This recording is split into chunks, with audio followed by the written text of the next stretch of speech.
എനിക്ക് politically incorrect ആയ ഒരു കഥാപാത്രം ഇൻകറക്റ്റ് ആയിട്ടാണ് പ്രസന്റ് ചെയ്യുന്നതെങ്കിൽ ചെയ്യാൻ പോലും എനിക്കിഷ്ടമാണ്.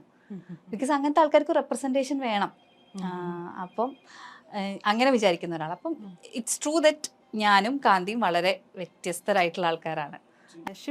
ഞാൻ ഷിബ്ലി ആദ്യമായിട്ട് ഇന്റർവ്യൂ ചെയ്യുന്നത്, ഷിബ്ലിക്ക് ഓർമ്മയുണ്ടായിരിക്കും, മറ്റേ ഫോട്ടോഷൂട്ടിന്റെ സമയത്ത് സ്വിംസ്യൂട്ടിട്ടുള്ള ഫോട്ടോഷൂട്ട്. ആ ഫോട്ടോഷൂട്ടിന് ഭയങ്കരമായിട്ട് വൈറലായിരുന്നു. ഷിബ്ല ഒരുപാട് വിമർശനങ്ങൾ കേട്ടു. നമ്മൾ അതിനെക്കുറിച്ചൊക്കെ ഒരുപാട് ചർച്ച ചെയ്തിട്ടുണ്ടായിരുന്നു. അതിനുശേഷം എപ്പോഴെങ്കിലും ഈ കരിയറിലോ അല്ലെങ്കിൽ പേഴ്സണൽ ലൈഫിലോ ഈ ബോഡി ഇമേജ് അതിനെ ആസ്പദമാക്കി ബോഡി ഇമേജ് കൊണ്ടുള്ള ഇഷ്യൂസ് നേരിട്ടിട്ടുണ്ടായിരുന്നു? ഇല്ല, അങ്ങനെയില്ല. പക്ഷെ ചില ആൾക്കാർക്ക് ഇതെന്താന്ന് മനസ്സിലായിട്ടില്ല എന്ന് എനിക്ക് തോന്നിയിട്ടുണ്ട്. അതായത് ഞാൻ ചെയ്തത് ഒരു ഒരു സ്വിം സൂട്ട് ഔട്ട്ഫിറ്റ് ഷൂട്ട് അല്ലായിരുന്നു. ഞാൻ അന്ന് അനുവിൻ്റെ അടുത്ത് അന്നും പറഞ്ഞിട്ടുണ്ട്. അതായത് നമ്മൾ ഇപ്പോൾ തിങ്സ് ആർ ബെറ്റർ. നമ്മൾ സംസാരിക്കുന്നത് ഒരു 2 years ബാക്ക് 3 years ബാക്ക് ആണ്. അന്ന് എന്നെപ്പോലെ ഞാനൊരു മിഡിൽ സൈസ്ഡ് മനുഷ്യനാണ്. എന്നെപ്പോലെയുള്ള ഒരാൾക്ക് പോലും സ്വിം സൂട്ട്സ് അവൈലബിൾ ആയിരുന്നില്ല. ഞങ്ങളത് വളരെ തിരഞ്ഞു കണ്ടുപിടിച്ചിട്ടാണ് അന്ന് ഒരു സ്വിം സൂട്ട് ഒപ്പിച്ചത്. അതായത് ഇപ്പം എനിക്കപ്പോൾ ഞാൻ സ്വിമ്മിങ്ങിന് പോകണമെങ്കിൽ എന്തിടണം മനസ്സിലായോ? അപ്പം അതായത് അങ്ങനെ ഇപ്പോഴാണല്ലോ, അതായത് എനിക്ക് പ്ലസ് സൈസ് എന്ന് പറയുന്നതിനോടും എനിക്ക് ബേസിക്കലി താല്പര്യമില്ല. അല്ലെങ്കിൽ മിഡിൽ സൈസ് എന്ന് എല്ലാത്തരം മനുഷ്യരും ഉള്ളൊരു ലോകത്ത് എല്ലാവർക്കും എല്ലാ തരത്തിലുള്ള സാധനങ്ങളും അവൈലബിൾ ആയിരിക്കണം. നമുക്ക് ഒക്കേഷണലി ഇടാൻ പറ്റുന്ന ഒരു പാർട്ടി വെയർ ഡ്രസ്സാണെങ്കിലും, സ്വിമ്മിങ്ങിന് പോകാൻ പറ്റുന്ന ഒരു ഡ്രസ്സാണെങ്കിലും, വർക്കൗട്ടിന് പോകാൻ എല്ലാം അവൈലബിൾ ആയിരിക്കണം. ചെറുപ്പത്തിൽ അങ്ങനെ ഈ ബോഡി ഇമേജും ഉണ്ട്, ഫിസിക്കും ഉണ്ട്, ഏതെങ്കിലും രീതിയിലുള്ള ബുള്ളിങ്ങിന് അങ്ങനെ എന്തെങ്കിലും? പിന്നെ ഡെഫിനറ്റ്ലി ഞാൻ അങ്ങനെയാണ് നമ്മൾക്ക് നമ്മളെ തന്നെ വെറുപ്പാവുന്നതും നമ്മളെ ബോഡിയോടൊക്കെ നമ്മൾ അത്രയും ഹെയ്റ്റ് നമുക്ക് ഉണ്ടാവുന്നതും. ഇത് ശരിയല്ല, അത് അങ്ങനെയായിരുന്നെങ്കിൽ, ഇതിങ്ങനെയായിരുന്നെങ്കിൽ, അവിടെ അങ്ങനെ നമുക്ക് തോന്നുന്നത് ഡെഫിനറ്റ്ലി നമുക്കൊരു ദിവസം തോന്നുന്നതല്ല. ആരെങ്കിലും പറയുന്ന ഒരു കമൻ്റെന്നോ അല്ലെങ്കിൽ എവിടെയെങ്കിലും പറയുന്ന ഒരു വാക്കെന്നോ നമുക്ക് കിട്ടുന്ന ആ ഒരു ഹെയ്റ്റ് നിന്നാണ് അത് ഉണ്ടാവുന്നത്. ഞാൻ പറഞ്ഞിട്ടുണ്ട്, ഞാനൊരു ഡിഗ്രിക്കൊക്കെ പഠിക്കുന്ന സമയത്ത് ഞാൻ കുറേ രാത്രികൾ ഇങ്ങനെ കിടന്ന് കരഞ്ഞിട്ടുണ്ട്. ബിക്കോസ് ഞാൻ എല്ലാവരും കഴിക്കുന്നത് പോലെ മാത്രം ഭക്ഷണം കഴിക്കുന്ന ഒരാളായിരുന്നു. ഐ വാസ് നെവർ ഒരു ഓവർ ഫുഡ് കഴിക്കുന്ന ഒരാളേ ആയിരുന്നില്ല. പക്ഷേ നമ്മൾ ഭക്ഷണം കഴിക്കാനിരിക്കുമ്പോൾ ആൾക്കാർ ഇങ്ങനത്തെ കമൻറ്റൊക്കെ പാസ് ചെയ്യും. മതി എന്നിട്ട് പോ, അങ്ങനത്തെ സാധനങ്ങൾ. എനിക്കത് ഭയങ്കര പ്രശ്നമാണ്. ഞാൻ എൻ്റെ വീട്ടിൽ ഇപ്പം എനിക്കറിയാവുന്ന കുറച്ച് സുഹൃത്തുക്കളുണ്ട്. അവർ അത്യാവശ്യം വണ്ണമൊക്കെ ഉള്ള ആൾക്കാരൊക്കെ ഉണ്ട്. അങ്ങനത്തെ പരിപാടികൾ പറഞ്ഞാൽ ഞാൻ ഭയങ്കര സ്റ്റേണായിട്ട് പറയും, അത് പറയരുത് കേട്ടോ. ബിക്കോസ് നമ്മൾ കഴിക്കുമ്പോൾ what ever we are getting that will directly go inside എന്ന് എനിക്ക് തോന്നിയിട്ടുണ്ട്. Because we are intaking something. അപ്പോൾ ആ പറയുന്ന സാധനങ്ങൾ നേരെ അങ്ങ് പോവും, എവിടെയും ഒരു തടയില്ലാതെ. അതെനിക്ക് ഭയങ്കര പ്രശ്നമാണ് തിന്നുന്ന സമയത്ത്. പിന്നെ ഞാൻ ഉപ്പയും കൂടെ പോകുമ്പോൾ ഉപ്പൻ്റെ വൈഫാണോ എന്ന് ചോദിച്ചിട്ടുണ്ട്. ബിക്കോസ് ഉപ്പ ലൈക്ക് മമ്മൂട്ടി മാതിരിയുള്ള ഒരാളാണ്, ഭയങ്കര ഏജ് ഇൻ റിവേഴ്സ് ഗിയർ ഉള്ള ആളും കൂടിയാണ്. ആൻഡ് ഞാൻ ഫുൾ ഹിജാബിലൊക്കെ ആയിരുന്നു. അപ്പോൾ എന്നെ കാണുമ്പോൾ പെട്ടെന്ന് തോന്നിയത് ഉമ്മയോട് സിമിലാരിറ്റി ഉള്ള പോലെ.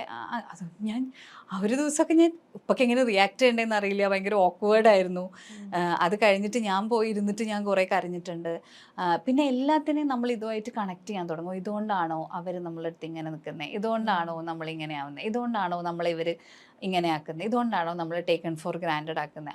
അങ്ങനെ എല്ലാം നമ്മൾ ഇതുമായിട്ട് റിലേറ്റ് ചെയ്യും. അത് അത്തരത്തിലൊരു വളരെയധികം ഓർത്തഡോക്സ് ആയിട്ടുള്ള ഒരു ഡ്രസ്സിങ് ഇന്ന് ഇപ്പോൾ വളരെ കാഷ്വലായിട്ട് എന്ത് ഡ്രസ്സും ധരിക്കുന്നു. മാത്രമല്ല വിവാഹം കഴിച്ചത് തന്നെ അന്യമതത്തിലൊരാളെയാണ്. അപ്പം സ്വാഭാവികമായിട്ടും സമുദായത്തിൽ നിന്ന് വലിയൊരു ഇഷ്യൂസൊക്കെ ഇപ്പോഴും അത്തരം ഇഷ്യൂസ് നേരിടുന്നുണ്ടോ? അത് ആ സമയത്ത് ആ കല്യാണം നടന്നു, അത് അപ്പോഴല്ലാതെ കൊണ്ട് ഒതുക്കി തീർത്തു, ഇപ്പോഴും അതിൻ്റെയൊക്കെ ഒരു ട്രോമ ഇപ്പോഴും ഉണ്ടോ? ബേസിക്കലി ഈ പറഞ്ഞതുപോലെ ഞാൻ 7ാം ക്ലാസ് വരെ മദ്രസിൽ പഠിച്ച ഒരാളാണ്. അപ്പോൾ എനിക്ക് തോന്നാണ്ട് റിലീജിയസ് സ്റ്റഡീസൊക്കെ നമ്മൾ കുറച്ചൊരു പ്രായത്തിട്ട് നമ്മൾ ചൂസ് ചെയ്തൊക്കെ പഠിക്കണം. ഇല്ലെങ്കിൽ നമുക്ക് എല്ലാ മതവും ഇൻട്രൊഡ്യൂസ് ചെയ്യാൻ പറ്റണം. ഐ മീൻ ലൈക്ക് ഞാൻ പറയുന്നത്, എനിക്കിപ്പോൾ ക്രിസ്ത്യാനിറ്റിയെ പറ്റി ഒന്നും അറിയില്ല. ഞാനൊരു സ്കൂളിൽ പഠിച്ച സമയത്ത് ഒരു സെൻറ്റ് ജമാസ് സ്കൂളിൽ പഠിച്ചതുകൊണ്ട് I know the basics, like the basics അറിയാം. എല്ലാ ഓപ്ഷൻസും തന്നാലാണല്ലോ എനിക്ക് എന്ത് വേണം എന്ന് എനിക്ക് ചൂസ് ചെയ്യാൻ പറ്റുന്നത്. ഞാൻ ഒരു മുസ്ലിം ആയത് because I M born in a Muslim family. എനിക്കിഷ്ടമാണ് അതിൻ്റെ കൾച്ചറും അതിൻ്റെ എല്ലാ കാര്യങ്ങളും എനിക്കിഷ്ടമാണ്.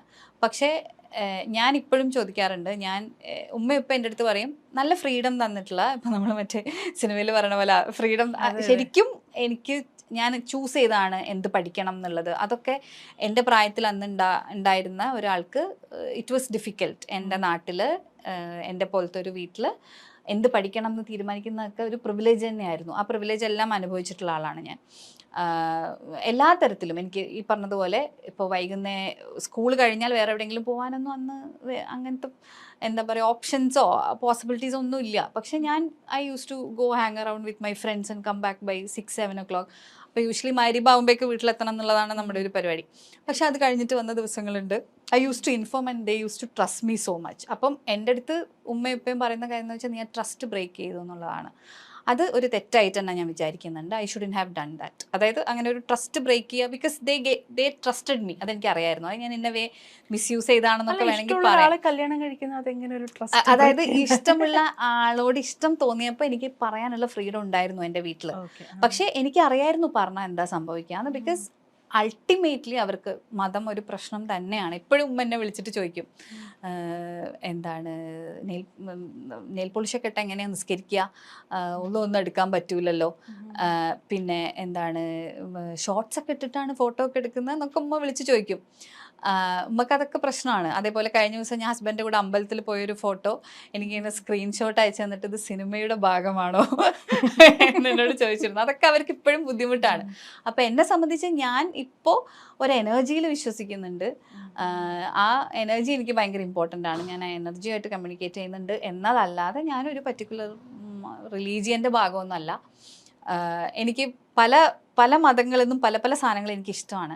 ഈവനിങ് പ്രെയർ അല്ലെങ്കിൽ ഡിന്നറൊക്കെ ഒരുമിച്ച് ചെയ്യുന്ന ക്രിസ്ത്യൻസിൻ്റെ ഒരു ശീലമാണെന്ന് കേട്ടിട്ടുണ്ട്. ഞാൻ അത് അപ്ലൈ ചെയ്യാൻ മാക്സിമം ശ്രമിക്കാറുണ്ട്. ഒരു നേരം ഫോണൊക്കെ മാറ്റി വെച്ച് ഒരുമിച്ചിരുന്ന് ഭക്ഷണം കഴിക്കുന്നത്, ഒരുമിച്ചിരുന്ന് പ്രാർത്ഥിക്കുന്നതും. വീർ സ്കൂളിൽ പഠിച്ചൊരു പ്രെയർ ഉണ്ട്, അത് ഞങ്ങൾ ഒരുമിച്ച് ചൊല്ലിയിട്ടാണ് ഞങ്ങൾ ഭക്ഷണം കഴിക്കുക. അപ്പം അങ്ങനെ ബേസിക്കായിട്ട് എനിക്ക് ഇഷ്ടമുള്ള ചില കാര്യങ്ങളൊക്കെ എല്ലായിടത്തും പിക്ക് ചെയ്ത് ചെയ്യുന്നതല്ലാതെ എനിക്കങ്ങനെ ഒരു മതം അങ്ങനെ ഒരു കാര്യമില്ല.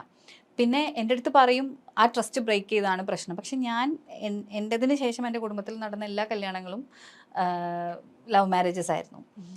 പക്ഷെ അതിലെല്ലാം മതം സെയിം ആയിരുന്നു. അപ്പം ഞാൻ പറയും എന്നെ അത് പറഞ്ഞിട്ട് നിങ്ങൾ പറ്റിക്കരുത്. ബിക്കോസ് പ്രണയം എന്നുള്ളതല്ലായിരുന്നു അവിടെ പ്രശ്നം. റിലീജിയൻ തന്നെ ആയിരുന്നു.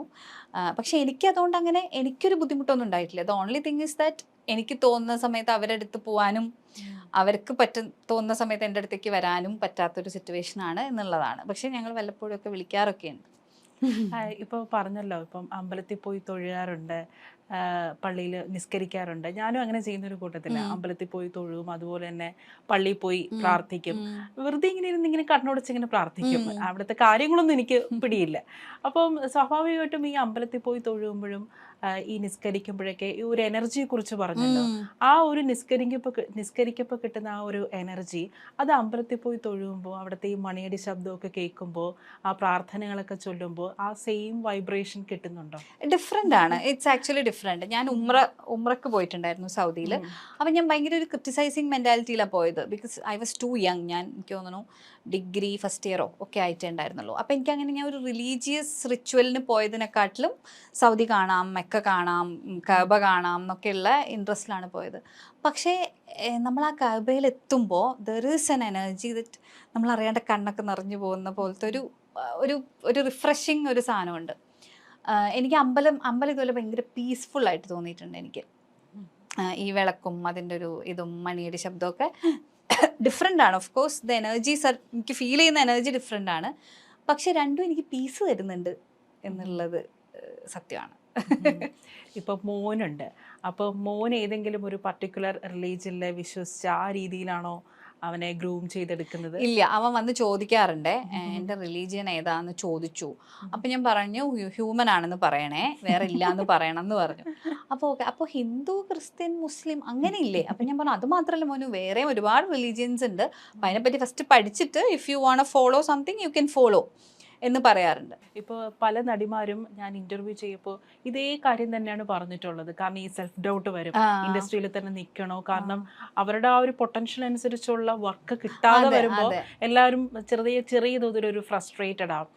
അപ്പോഴാണ് നമ്മൾ ഈ ഹേമ കമ്മിറ്റി റിപ്പോർട്ടിൽ ഒരു പ്രധാനപ്പെട്ട ഒരു കാര്യം അതിനകത്ത് പറഞ്ഞിട്ടുള്ളത്. അതായത് ഈ പല നടിമാരും അഡ്ജസ്റ്റ് ചെയ്ത് കൊടുത്തിട്ടാണ് അവർക്ക് റോളുകൾ കിട്ടുന്നത് എന്നുള്ളൊരു, അതിനകത്ത് അങ്ങനെ ഒരു പ്രധാനപ്പെട്ട ഒരു കാര്യം ഉണ്ടായിരുന്നു. അത് കേരളത്തിൽ വലിയ രീതിയിൽ ചർച്ചയായിട്ടുണ്ടായിരുന്നു. ശരിക്കും മലയാള സിനിമ ഇൻഡസ്ട്രിയിൽ കാസ്റ്റിംഗ് കൗച്ച് ഉണ്ടോ? ഒട്ടും ഇല്ലാതെ അങ്ങനെ ഒരു കാര്യം വരില്ല. ഇപ്പം ഞാൻ ഇൻ ദ ബിഗിനിങ് സ്റ്റേജ്, അതായത് അക്കക്ഷി അമ്മണിപ്പിള്ളയ്ക്ക് മുന്നേ ഞാൻ സിനിമകൾ ചെയ്തിട്ടുണ്ട്, ചെറിയ കഥാപാത്രങ്ങൾ ചെയ്തിട്ടുണ്ട്. ആ സമയത്ത് എനിക്ക് ഇങ്ങനെ കുറച്ച് ദുരനുഭവങ്ങൾ ഉണ്ടായിരുന്നു. ആ സമയത്ത് സിനിമയെ വിചാരിച്ചിരുന്നതേ അങ്ങനെയാണ്. അപ്പം നമുക്ക് already we have a preconceived notion that whoever is calling us is gonna ask something like this എന്നുള്ളൊരു ഫീലിംഗ് നമുക്ക് ഓൾറെഡി ഉണ്ട്. അപ്പം മേ ബി അത് മാനിഫെസ്റ്റ് ചെയ്താണോ എന്ന് അറിയില്ല. I had experiences like that. പക്ഷേ കക്ഷി അമ്മിണിപ്പിള്ളയ്ക്ക് ശേഷം മേ ബി അത് ഞാൻ എപ്പോഴും ഞാൻ പറയുന്നത് അതെൻ്റെ ഒരു പ്രിവിലേജ് ആണ്. കക്ഷി അമ്മിണിപ്പിള്ള കഴിഞ്ഞപ്പോൾ ആൾക്കാർക്ക് എന്നെ അറിയാം. സോ ഇൻ്റർവ്യൂസ് കാണുന്നുണ്ടാവും, അല്ലെങ്കിൽ എന്നെ അറിയാമായിരിക്കും. ആ അറിയുന്നത് കൊണ്ടായിരിക്കാം ചിലപ്പം എനിക്ക് പിന്നെ സിനിമകൾ അത്ര കംഫർട്ടബിൾ ആയിട്ടുള്ള എൻവയോൺമെൻറ്റിൽ വർക്ക് ചെയ്യാൻ പറ്റിയത്. പക്ഷേ ഇപ്പോൾ തുടങ്ങുന്ന ഒരാളുടെ അവസ്ഥ എന്താണ് നമുക്ക് അറിയില്ല. But I feel there is A huge difference കഴിഞ്ഞൊരു 5-6 വർഷത്തിൽ ദറ്റ് വളരെ പാഷനേറ്റ് ആയിട്ട് സിനിമ ചെയ്യണം എന്ന് മാത്രം വിചാരിക്കുന്ന ആൾക്കാരുടെ കൂടെ ഞാൻ വർക്ക് ചെയ്തിട്ടുണ്ട്. അവരത്രയും പാഷനേറ്റ് ആണ്. ഇപ്പം രഞ്ജിത്ത് സാറും ബാഹുവും ഒക്കെ അടക്കം, ഹുസൻ, ഞാൻ വർക്ക് ചെയ്ത ഒരുപാട് പേര്, അവർ രോഹിത്, എല്ലാവരും സിനിമ ചെയ്യുക എന്നുള്ളതിൻ്റെ അപ്പുറത്തേക്ക് അവർക്ക് ഒന്നുമില്ല. അങ്ങനത്തെ ആൾക്കാരുടെ കൂടെ ഞാൻ വർക്ക് ചെയ്തിട്ടുണ്ട്. സോ എനിക്ക് ഉറപ്പാണ് ഞാൻ വർക്ക് ചെയ്തിട്ടുള്ള ആൾക്കാരൊന്നും അങ്ങനെ ഒരു കാര്യം ചെയ്യില്ല. പക്ഷേ ദാറ്റ് ഡസൻറ്റ് മീൻ നമ്മൾ ദുബായ് കണ്ടിട്ടില്ലാത്തതുകൊണ്ട് ദുബായ് ഇല്ലെന്ന് അർത്ഥമില്ല എന്ന് പറയുന്ന പോലെ അങ്ങനെ ഇല്ല എന്നുള്ള ഒരർത്ഥം എനിക്കില്ല. പിന്നെ ഇതിലെ പ്രശ്നം എന്താണെന്ന് വെച്ചാൽ എപ്പോഴും ഒരു ഗ്രേ ഏരിയ ആണ്. ഇപ്പം എന്നെ ഒരാൾ വിളിച്ച് എൻ്റെ അടുത്ത് അങ്ങനെ ഒരു ആവശ്യം പറയാണ്, എൻ്റെ മൊറാലിറ്റി എന്നെ അതിന് സമ്മതിക്കുന്നുണ്ടെങ്കിൽ ഞാനത് ചെയ്താൽ എന്താ കുറ്റം എന്ന് ചിലപ്പോൾ ആൾക്കാർ ചോദിക്കും. ഐ മീൻ ലൈക്ക് ചിലപ്പോൾ അവർക്ക് മറ്റു പലതുമായിരിക്കും. അതായത് ഇപ്പൊ എന്നെ വിളിച്ച ആള്, അതെ, എന്നെ വിളിച്ച ആൾക്ക് അത് എന്നെ വിളിക്കുന്നു, അപ്പൊ എനിക്കതൊരു പ്രശ്നമല്ല. I mean I don't mind. അങ്ങനെ എൻ്റെ അടുത്ത് പല ഡയറക്ടേഴ്സും അങ്ങനെ പറഞ്ഞിട്ടുണ്ട്, ആസ് എൻ അങ്ങനെ പറയുന്ന കുട്ടികളുണ്ട് എന്ന്. I mean we are ready to do anything എന്ന് പറയുന്ന കുട്ടികളുണ്ട് എന്ന്. എനിക്ക് തോന്നുന്നു അവിടെയാണ് ശരിക്കുള്ള പ്രശ്നം കിടക്കുന്നതെന്നാണ്. അത് എന്താ അപ്പം സംഭവിക്കുന്നതെന്ന് വെച്ചാൽ ഈ പറഞ്ഞതുപോലെ അവിടെ ആപ്റ്റായിട്ട് വരേണ്ട ഒരാൾക്ക് പകരം ഒരു കുറുക്ക് വഴി കൂടെ ഒരാൾ വരികയാണ്. അത് പിന്നെ 10 പേരെ ഇൻഫ്ലുവൻസ് ചെയ്യും. 10 പേര് ഇൻഡസ്ട്രി ഇങ്ങനെയാണെന്ന് വിചാരിക്കും. ആ 10 പേരും ഇങ്ങനെയാണ് സിനിമയിലേക്ക് വരിക. അപ്പോൾ അങ്ങനെ ഒരു അവൈലബിലിറ്റി ഉണ്ടാകുമ്പോൾ ടാലൻറ്റ് മാത്രം നോക്കി ചിലപ്പോൾ ഒരാൾ കാസ്റ്റ് ചെയ്യില്ല. That is very dangerous. അപ്പോൾ അതൊരു സീരിയസ് ഒരു പ്രശ്നമാണ്. ഇറ്റ് ഇസ് നോട്ട് ലൈക്ക് എൻ്റെ ബോഡി അല്ല എനിക്ക് എന്തും ചെയ്യാമല്ലോ. No, you are actually showing a very wrong example to the people who are passionately working on their craft. അപ്പോൾ അത് റോങ് തന്നെയാണ്. യു കാൺ സേ ലൈക്ക് അത് ഞങ്ങൾക്ക് രണ്ടുപേർക്കും ഓക്കെ ആയിരുന്നു. No, that's not the right way. നമ്മൾ എന്തെങ്കിലും ജോലി കിട്ടാൻ വേണ്ടി എന്താ നമ്മൾ ചെയ്യുന്ന, എക്സാം എഴുതും, അതുപോലെ ഓഡിഷൻ ചെയ്യണം. ഓഡിഷനിൽ നിന്ന് നമ്മൾ സിനിമയിലേക്ക് വരണം.